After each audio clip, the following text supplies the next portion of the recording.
It is Thursday, which means one thing, or a couple of things. It means that it is time to catch up with our friend Niko Moreno from Sounder at Heart, Pulso Sports. Niko, it's John Nelson on this end. Thanks for hanging out for another Thursday. First off, how large is the coffee? 16 ounce, but with an extra shot, my friend. Ah, solid play. Well done. All right. Let's get into it. And I know that let's start with the late night that you had last night. 8-0-5. Seattle keeps on rolling. What were some of your takeaways from it? Another big win for Seattle. Biggest takeaways that next man up mentality. I mean, we talked about it last week. We've talked about it just about every week, but you cannot buy you cannot do anything else than be impressed at a team that had potentially 8 starters, 7 starters out, and yesterday did not seem to miss a beat.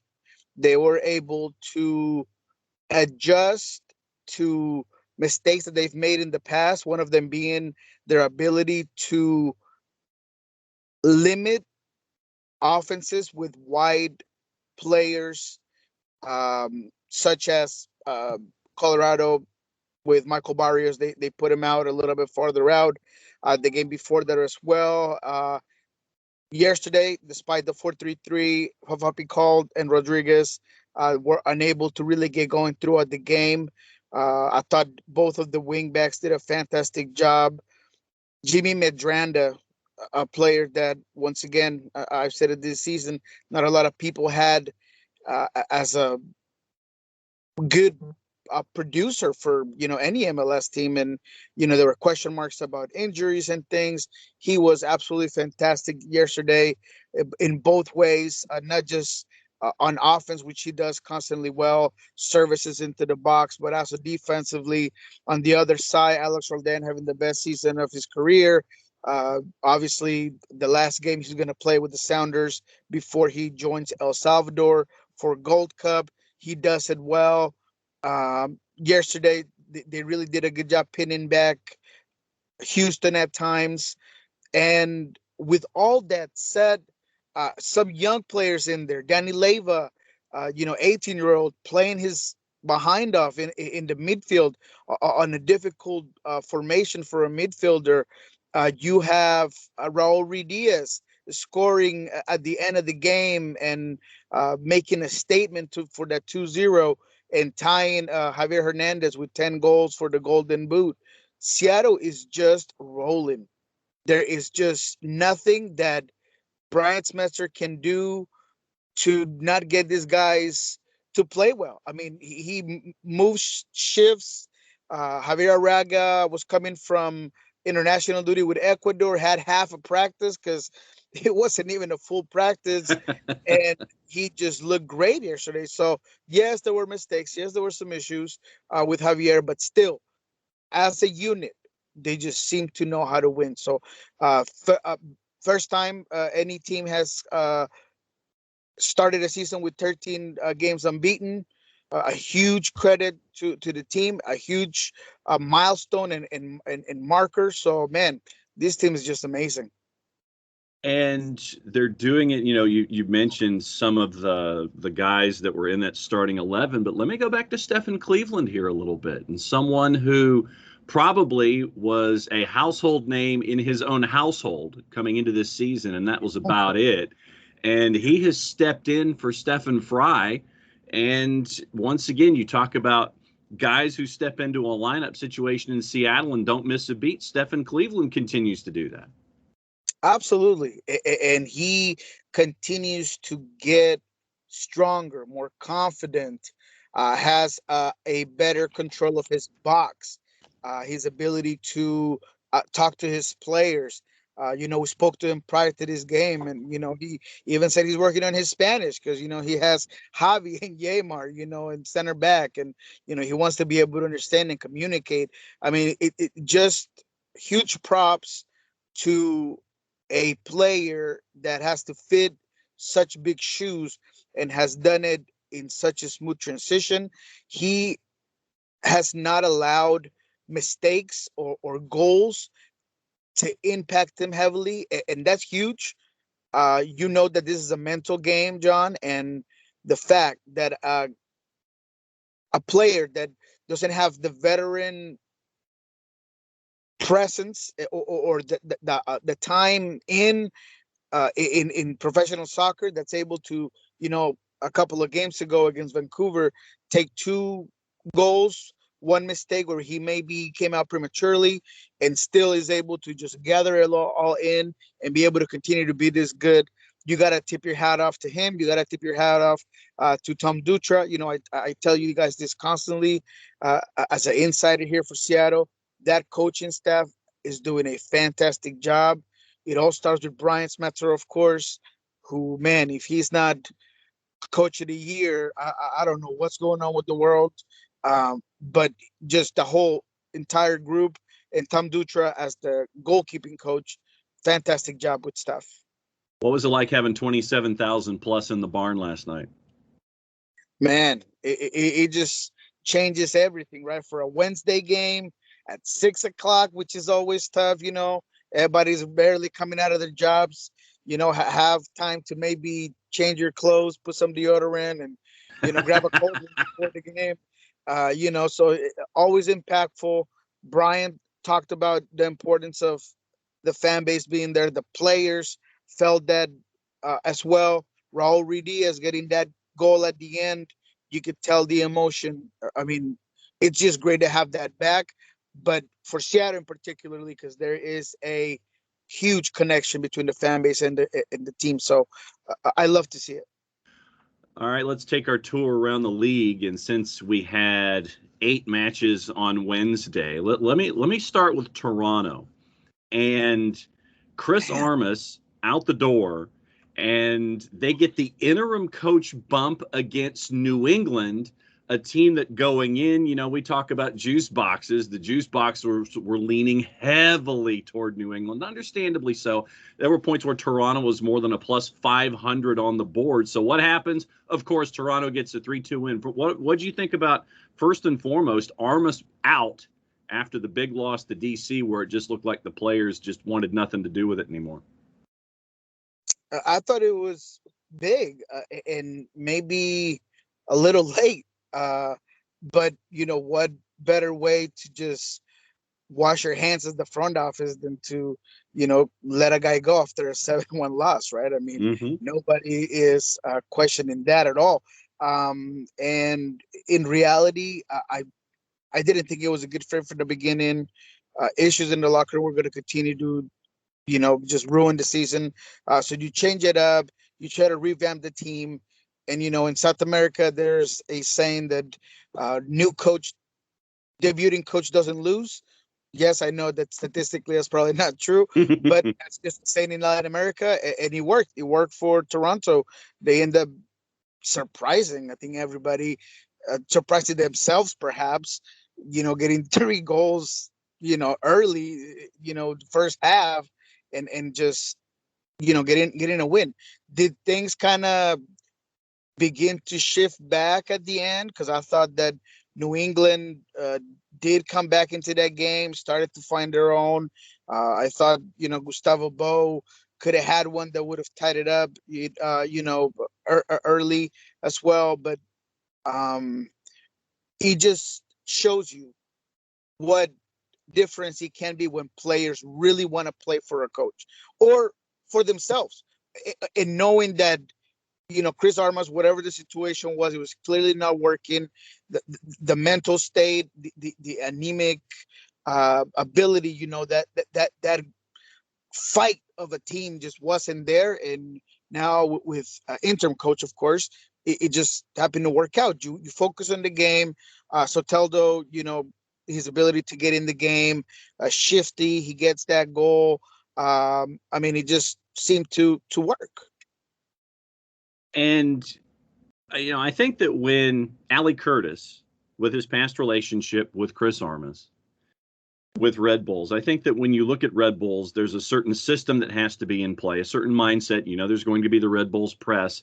And to me, it just seemed like it was square peg, round hole, because you need a certain kind of player that can fit in there. And just because you bring in a coach who's attached to a general manager doesn't mean that those players are going to fit what you're looking for when it comes to the quote unquote Red Bull system. And yes, I just did use air quotes here. And when you've got players on the north end of, in the high 20s and low 30s, I mean, it would take a serious adjustment. It just seemed like it was square peg, round hole for me with this hire.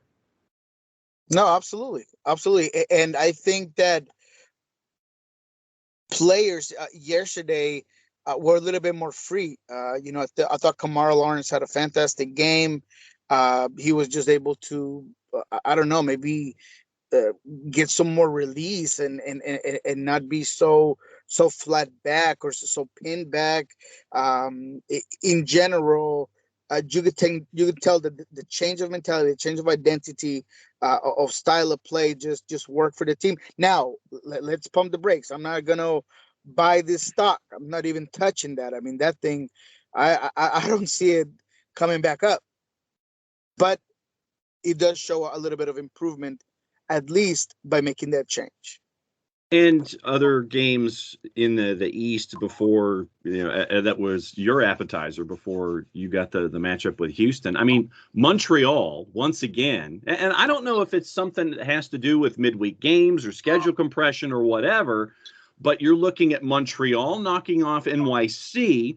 You're looking at Chicago putting 3 on the board against Orlando. It's like there was some craziness going on here with teams that were serious underdogs when you're talking juice boxes, and they come out the other end with full points. Man, I was surprised with Chicago in general. I mean, both games are um, upsets, right? I mean, they really are. And, especially for a guy who's been as high as New York as I have, I was surprised that Montreal was able to kind of get back in that horse. Romel Kyoto looking as the Romel Kyoto of old. I thought yesterday the changes that were made to this New York City FC team really affected him, especially in the back line. I think Sands is a player that is crucial for this team. And you saw that yesterday. Obviously, an alternative team, changes at goalkeeper. All of that has to do with what happened in Montreal. So I get that, right? Midweek game, uh, not all your pieces there. When he came to the Chicago game, I saw a more, there were changes, and you're missing Pedro Gallese, right? But still, I thought that this team would be able to hold off Chicago, and Chicago just on a road. I think Rafael Wawicki sees the light at the end of the tunnel, because he's struggled ever since he's been with Chicago, and And now for that once, it's not an oncoming train, brother. that's right. Exactly. 100%. And Alceida has been great over the last couple of weeks. He's a player that I was high on and hadn't really cemented himself in that team. I like Navarro coming out wide, another player who I thought would maybe his transition was going to be quicker, his ability to get used to the game. I thought Nedron yesterday had a fantastic game. So yeah, I mean, Chicago looks better, and I'm glad, because I do like the coach. I like a lot of the things that the team does.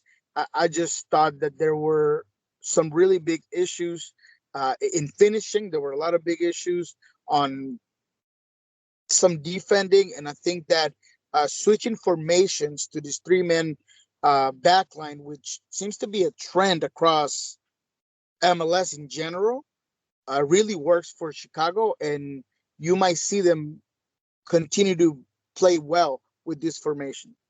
All right, let's go down to Los Angeles and check in the 213 and the 714 here for a second. I know that LAFC was on the road in Austin, and Austin last time out put up some numbers, and they had a great showing in front of a full house of 20,500 at Q2. They finally got goals in, and it showed what that atmosphere can be. But LAFC shut the door on them last night. Obviously, for Austin not having John Gallagher, who's going to be out for a while with a foot injury, peels back their offense a little bit. But LAFC puts 2 on the board and gets a good road win in Austin last night. What a fun game this was, man. I got to tell you, I was looking forward to seeing it. I obviously watched it after the live. I didn't watch it live. I came back and I watched it when I came back from the Sounders game. I did go out for a little bit, then came in a little bit later and watched the game. I'm pretty sure I was up till about like 12:30. But it was worth it, and it was one of those games that, regardless of how late it was, it just kept you involved. I mean, it was a fun game, man. I mean, it was chippy. There was good soccer. I thought Austin didn't play bad. I mean, their volume of play, their ability to really get forward was great. They understand the system. Diego Fagundes, trying to put things together yesterday. I saw him very involved. Alex Ring doing his thing. Because he's the best player, he's the most important player for this team. They had a lot of chances, but the LA Galaxy are just a juggernaut up top. And although they did not dominate possession, because they didn't, and honestly, they look sloppy at times. Their high pressure really affected Austin, and the goals came off of mistakes coming out of the back. Austin's inability to absorb pressure, which is something that I'm sure the Coach Wolf is going to have to look into. Coming out of the back, a lot of issues, but it was a fun game overall. I like to see Sifu get in there. Cifuentes is a guy who I also liked a lot. Hasn't really gotten a lot of play time, or as much as I thought he would. He played well yesterday. Kim has been, I don't want to say a revelation, but he has really given this team a lot of offensive power and balance from that left for that right back position, which they've always kind of had a rotating door there. I really like that player in general, but a fun one yesterday. Diego Rossi gets back on the scoreboard as well. That was good to see. Carlos Bella doing his thing. So a great game overall. Love the Q2 as well. Man, the atmosphere is fantastic. So everything about this game was great. Then let's go down to Dignity Health Sports Park, and at DHSP it was the LA Galaxy and a team in FC Dallas that just kind of leaves your head scratching. You don't know which one really that you're going to get. They're almost turning into the Forrest Gump box of chocolates, occasionally, because you don't know if you're going to get the one that's going to do well at home and get that win that'll surprise some folks, or they go on the road and in a rotated LA Galaxy side that didn't have Chicharito, you had guys that really haven't been a part of the scoring sheet getting involved. They jumped on FC Dallas early 2-0, and Galaxy ended up winning 3-1 at DHSP. My friend, I'm ready to do something. I'm ready to buy that LA Galaxy stock. Wow. I think that, I was wrong to doubt Greg Vanny, not for him as a coach, but what he's able to do with the players he has. I didn't know much about Cabral and Grant Sear. They've looked fantastic. Yesterday, there were 2 Rockets just completely getting behind this Dallas defense. Now, I understand that Dallas is not, a great parameter. I know that they're not a fantastic team, but just in essence of how their combinations were working for the LA Galaxy. The associations between players, Sebastian Lletget is really having a great season. Yesterday, he looked great. Vasquez looks good. I like Sasha in general, despite his limitations with, covering space. Araujo looked fantastic yesterday, but it's that Greg Vanny mentality, man. I mean, Subak gets his first goal of the year. He a lot of effort, a lot of runs made, and that's all coaching. That is all coaching. When it comes to spaces, when it comes to what we're doing when we pick up the ball in dangerous positions in midfield. I really like what I saw out of the LA Galaxy yesterday. And despite Dallas, once again, not being a great parameter, I thought that they look good and I'm ready to buy their stock. They do have to figure out in the back. I think that they're vulnerable, especially with their center backs at times. Yesterday, obviously, the one goal Dallas had, they're playing real high. They're comfortable. They're a little bit content. Maybe let their guard down a little bit. They were playing high. Ball goes over the top. Robertson is not able to pick up Hara, and Hara, makes a finish. So there is things to work on, but I'm ready to buy this stock because I really like what Vanny has done with this team. And once they continue to build out of that, man, I mean, they're going to be a hard team to beat. Niko Moreno, Pulso Sports Sounder at Heart, hanging out with us for his Thursday visit with the 16-ounce coffee with the extra spritz in it. Now, all right. All right, so let me take Brian Schmetzer out of the discussion that we've had early on here in the segment. If Schmetzer is out of the Coach of the Year discussion for you, is it Vanny that would be the number one contender for you and number two in your overall because of what we've seen him do with the LA Galaxy? Because I think a lot of folks thought that this was just going to be a year for LAG where it was going to be adjust, get through it, see what happens. You get another offseason to bring in guys if you're Greg Vanny, and then next year is the year where they're really going to make some noise. Would Vanny be your number one if Brian Schmetzer wasn't? Absolutely. Absolutely. 100%. And I think that's going to be the battle all year long. And, unfortunately, the LA Galaxy is a more marketable team and gets a lot more hype than the Sounders. So, am I thinking that because it is Greg Vanny and it is the LA Galaxy, they might snub Brian Schmetzer for Coach of the Year? That might be the case. But with a team that is at the top of the shield, that still hasn't lost, that I don't see them losing in the near future, I mean, it should be a slam dunk, man. I mean, this should be LeBron James in a quick break and just easy, right?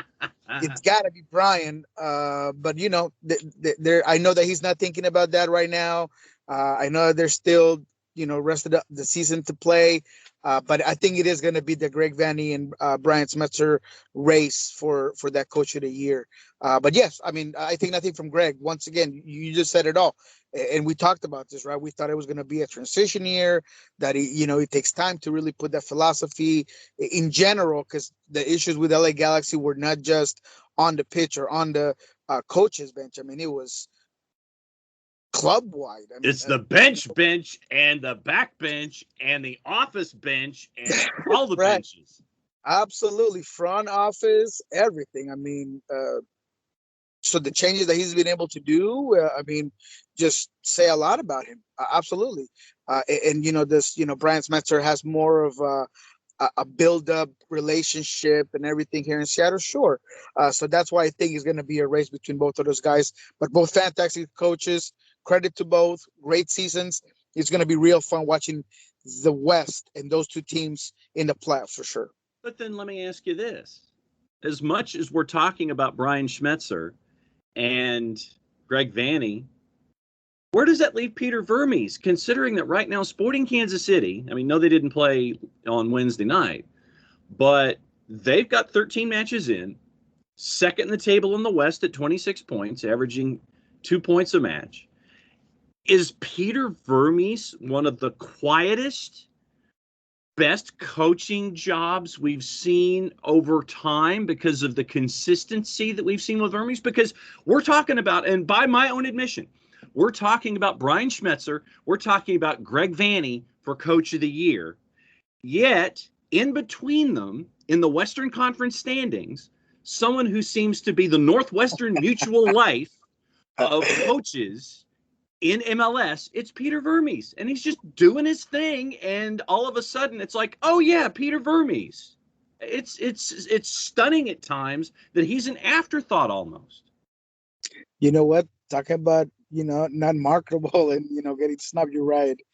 We should be talking about Peter, and we should be talking about Peter Vermees every, year, right? I mean, his consistency, his ability to just build that entire club and franchise. I mean, we just talked about having issues in front office and in the benches. I mean, he has none of that because he's been so consistent with Sporting Kansas City. And yes, you're right. I mean, he has to be in the conversation.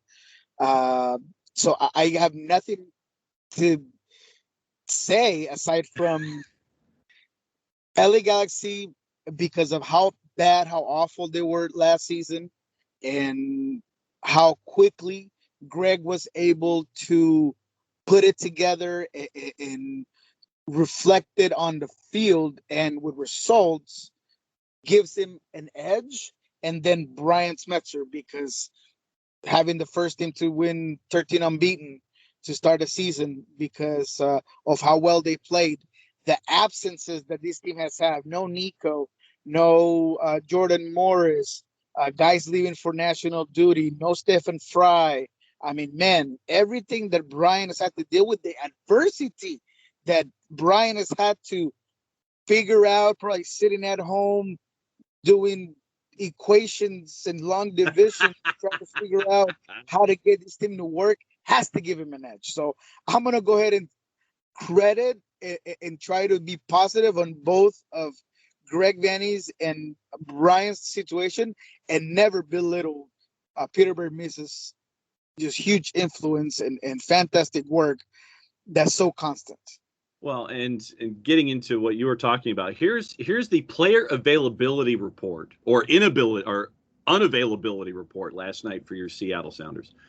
No one was questionable, so you're either in or you're out. Out: Bruin, Delem, Fry, Ladero, Morris, Nuhu, O'Neill, and Roldan. That's three. That's 8 dudes that you didn't have. You come out with the lineup that you had, and you still got the result. So I definitely see where you're coming from, especially when the Invincibles are at 8-0-5 right now, coming out of the blocks for Seattle. Yeah, I mean, you have to see that, right, man? I love that you brought that up, right? Because we also, I mean, this team has been so good that we forget that, 3-4 weeks ago, we're talking about Nuhu being up for Defender of the Year. He had been fantastic on the one-on-ones. And what does Seattle do? They bring in a 21-year-old Sissoko and just insert him into the lineup. And all of a sudden, he just understands and knows how to get out of the back and how to cover, how to not get wide. I mean, it hasn't been easy. There's been issues, there's been mistakes. Going back to that Vancouver game where, there was a lot of problems in getting too spread out and him pushing too high, getting beat behind by Dahome. So, yes, there have been issues, but their ability to just create and make results, I mean, it's simply fantastic. Yesterday, we saw, in the bench, you got kids, literally kids, a doubler, Baker Witten. They got a one-time, one-game contract for a very young player that was playing out of Defiance in Alvarez. I mean, yesterday that bench was just full of kids. So because of those absences, man, so you got to give it up to what this Seattle team has been able to do, because it's not just on paper. Danny Leyva has played excellent. Josh Atencio has played fantastic. Debler has done his job. I mean, yesterday, Kellen Rogas' first goal of the season, and he's been fantastic, almost a starter this season with this team. When he got picked up and signed, nobody was saying, "Oh my God, Kellen Rose coming to this team." I was like, "Man, well, there's an extra body."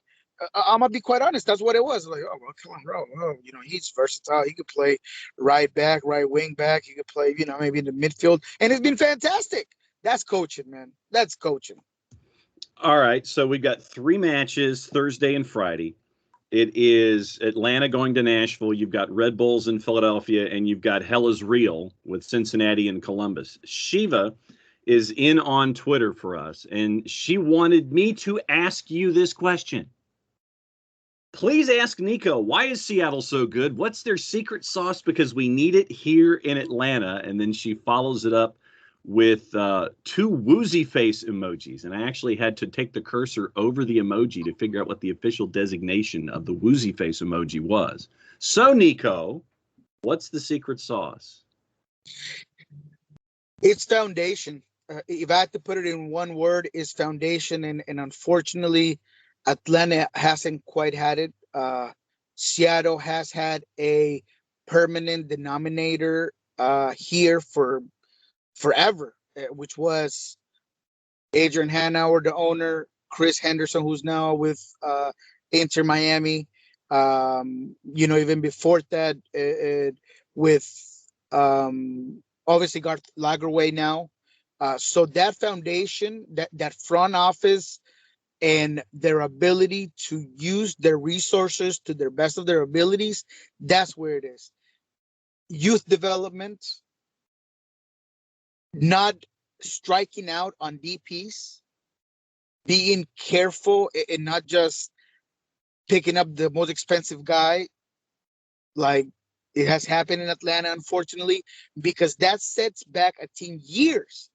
The Ezequiel Barcos, the issues with bringing in DeBoer and not understanding the type of quality players you have, their style of play, and just grabbing a guy from Europe who has a good resume and you're just going to fit him in and force a certain style of play is just plain criminal.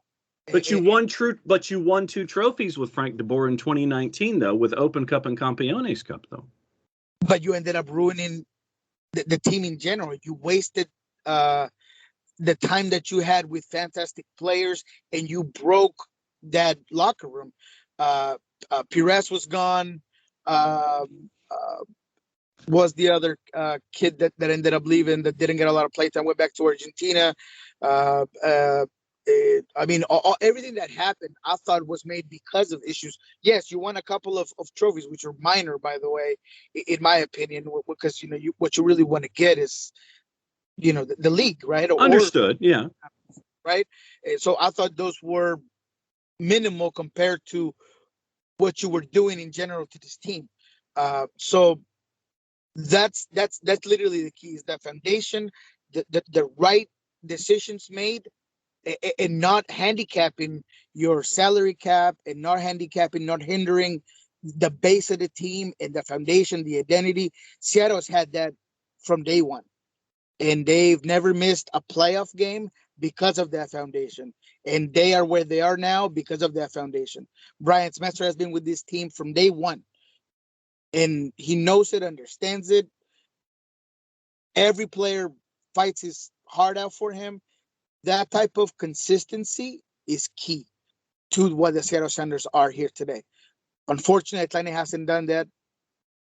After Tata was gone, I thought that things have been a huge decline, and they have to go back and really think about creating that identity and creating that consistency. Until that happens, the team's going to continue to struggle, and you cannot keep missing on DPs. Unfortunately, Ezequiel Barco was a great player. I thought he was going to do fantastic here. He There's no other way to look at it. He really hasn't lived up to his expectations.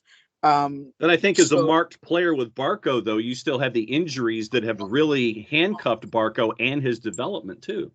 absolutely, and the changes of coaches and changes of formations and maybe not putting him in the right position. Sure, we could sit here and think about all of those that could potentially have affected a great player with a high ceiling, because that's what we saw, right? Mm-hmm. But because of the decisions from the front office, the mistakes that were made, uh, that's where the issue was, right? I mean, PT Martinez is a player that should have been here longer.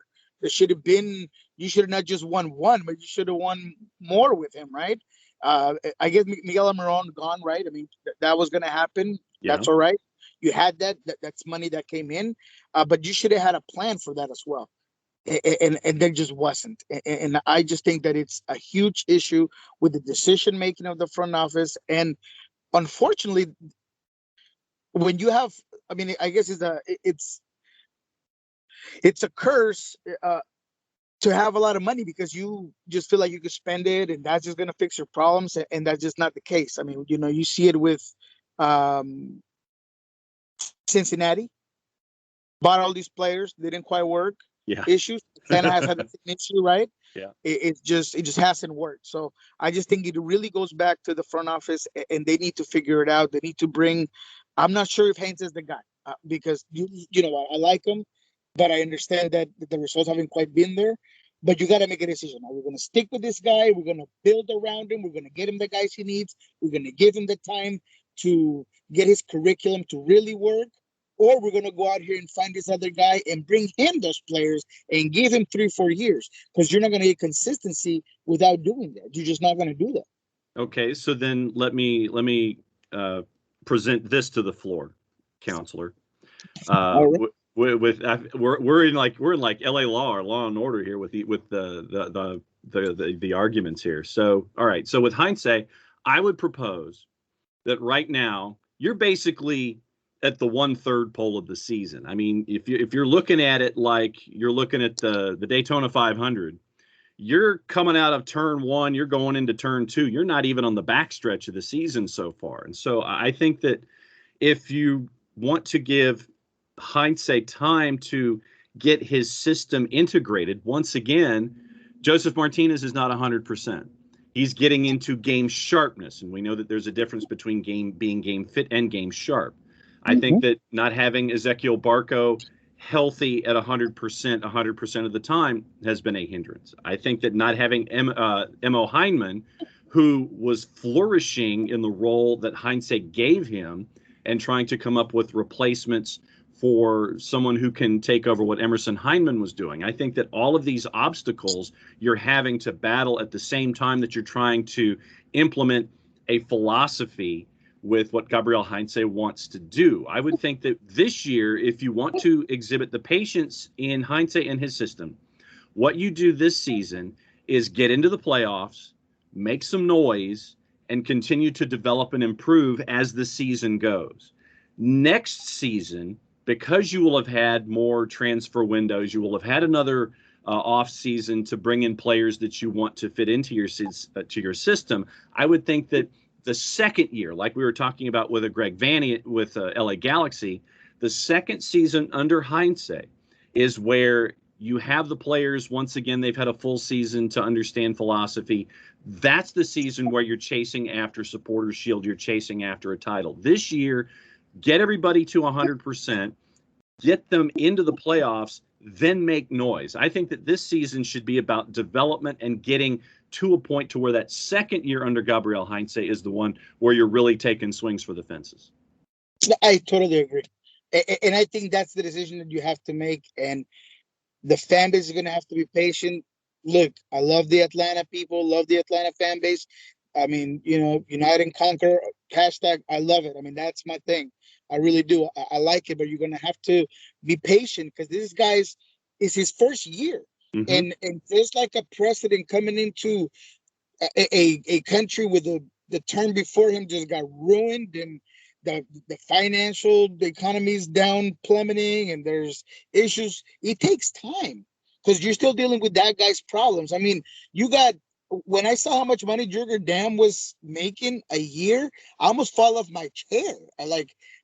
I mean, the decisions that have been made with Atlanta are just. But there also wasn't a transfer fee involved. He came in on a free, though, so I would think that balances it out a little bit. That does balance it out a little bit, but I was still very shocked. So all the mistakes, all the issues that have happened, he's still kind of dealing with them. I think that Heinze, aside from a strategy basis, him being strategically, bright and his development for youth, because he's done it in Argentina. I think that's a huge upside for him. But he's going to get the best talent out of South America. I mean, he's going to be able to be your guy that, just like Tata, can go to an Almiron and be like, hey, man, come with me. And then Almiron, having choices to go, you know what? Just because this guy's there, I'm going to go over there. That can happen with Hanse as well. And you got some quality young players right now Mm-hmm. that you're going to have to wait to develop. But that's how you start a foundation. That's how we answer the question that the listener, fantastic question by the way, had. By doing that, by allowing what you just said, there's got to be a development here. There's got to be a transition here, and you just got to take it by that. Look at the bright sides. Look at how good Bello is, and how you're going to be able to build around that. I still like Moreno. I think he's going to be a Mm-hmm. quality here, right? Yep. You got Lopez, you got Sosa, who, man, Sosa, I love Sosa. Sosa, Santi Sosa is a stud. he's a baller. He's a baller. And you're gonna be able to build on that, man.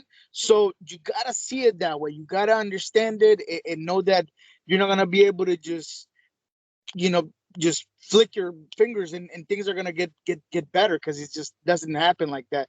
There's been a lot of mistakes made, and it takes time to fix them. So if Haynes is gonna be your guy, you gotta allow him to sit there, and you gotta bring him the guys, and you gotta be patient, because that type of foundation is not set over time. Just like when you pour that cement, you gotta let that thing cure. You gotta let it cure, baby. You gotta allow the foundation to harden, but you gotta make a decision. We're gonna go one way, or we're gonna go the other. I'm thinking Hayes is gonna be here for the long run, and if that's the case, then you gotta give him the tools, and you gotta give him the time. And you've got to make sure that you find the right size stick, or make sure that when you put your initials in the cement with your finger, that you can make sure that the initials last for a while with that signature, with the cement for the foundation of the house. That's Uh, right, baby. Right now it's just the form work. Right now it's just the form work. Right now, the cement ain't even been poured yet. So you got to give this guy time. And once again, there's a lot of upsides to having Heinze, and I know that I've heard, mixed reviews from fans about him, but I'm gonna tell you that this guy can really help the franchise in general.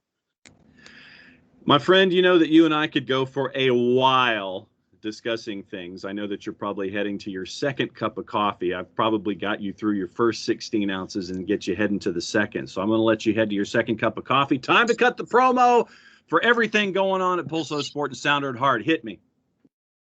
Hey, my man, we are working hard. So we just had a fantastic talk with Gustavo Poyet, the head coach of Universidad Católica de Chile, that will be playing Copa Libertadores here next week against Palmeiras. We talk Copa America. Uh, what is what would he say to those who think that the Euro just had better soccer quality than Copa America? We talk who he has in the final between Argentina or Brazil. Fantastic talk, obviously only in Spanish, guys. But if you want to practice your Spanish, or you got some Spanish listeners, Amen. we had a fantastic talk with Gustavo Poyet. I really recommend it. It's already on our YouTube channel. It went live yesterday, but we're gonna go ahead and be sharing a lot of parts of that. We are gonna have a table of titans, like I like to call it. I'm gonna get together with some of the best journalists here from the Seattle area to talk about this team and what Seattle has been able to do. And we'll talk Coach of the Year. We'll talk MLS All-Star Game, because if Raul Ruidiaz and Yeimar are not in that All-Star game, I'm going to lose my mind. So we're going to be talking about that. So, yeah, that's what we have. All right. So real quick before you go, I'm glad you brought it up. Who wins the Euro? Who wins Copa America? Copa America, I'm going to go with Argentina. There you go. I think that we all want to see, or I do, I want to see Messi win something with the national team. Look, it hurt me like hell to see Colombia losing penalty kicks Yep. to Argentina. But I think that there is a interesting thing happening in Argentina. There's a good change of players. That there's a renewal of that national team. Lautaro Martinez finally found in his way. The midfield looks good. Messi being able to just worry about nothing but offense, zero defense. I mean, it's been fantastic to see. So I think that they'll take it. As much as Brazil honestly has a better arsenal, they have, in paper, they have a better squad overall. I think from goalkeeper all the way up to Neymar. I mean, there is a star But stud. when you've got Emmy Martinez, who is not shy about talking to folks like Yerry Mina, lining That's them up. right. That's right. Hey, man, I gotta tell you, man, if you can't take it, don't ditch it. So I was all for the pelvic thrust and all that. I mean, you know what? Honorary member of D-Generation X, Emmy Martinez. Man, I mean, that whole thing got wild, but yes, absolutely. When you got a guy as confident, I mean, you should be all right. It's going to be a fantastic game, but I got Argentina winning. And on the other end, I'm going to go with the gut. You gonna go with Italy? No, Oh. I'm going to go with the gut, and I'm going to go with England. I think Italy has shown more consistency. I think they've been the better team overall, despite having a bad game against Spain, where they got exposed for the whole second half and extra time. Uh, I mean, man, Spain should have won that game, but that's what happens when you don't score it. When you don't put it in the back of the net, that's what happens, right? But I think that I have a gut feeling that England's gonna pull through. They haven't won anything since what, the 60s, right? 17. Well, no, they didn't win in 1776 either. 1060 AD with the Magna Carta, I guess, was the last time they might have won something. Exactly. So I see it. I see it coming. I just feel like they were able to pull through. They were getting some calls on their side. Sterling looks determined. They have a lot of offensive power. Italy's always going to be your defensive-minded team, and they might be able to limit England. But I got a good feeling that it's going to be England. I think Italy's the better team, but I have a good feeling that it's going to be England. At El Rolo NW, Niko Moreno, as always, Pulso Sports, Sound at Heart. Thank you for your Thursdays with Niko and your 16-ouncer. Head to your second cup of coffee, my friend. Go grab some breakfast. As always, thanks for hanging out with us here on SDH, and we'll catch up with you next week. No, man, love it. Thank you guys for having me. You guys love my Thursdays with y'all. Huge hello and thank you to everybody, all your audience. I love them all, man. Reach out. Love y'all. So, yeah, have a good one, man.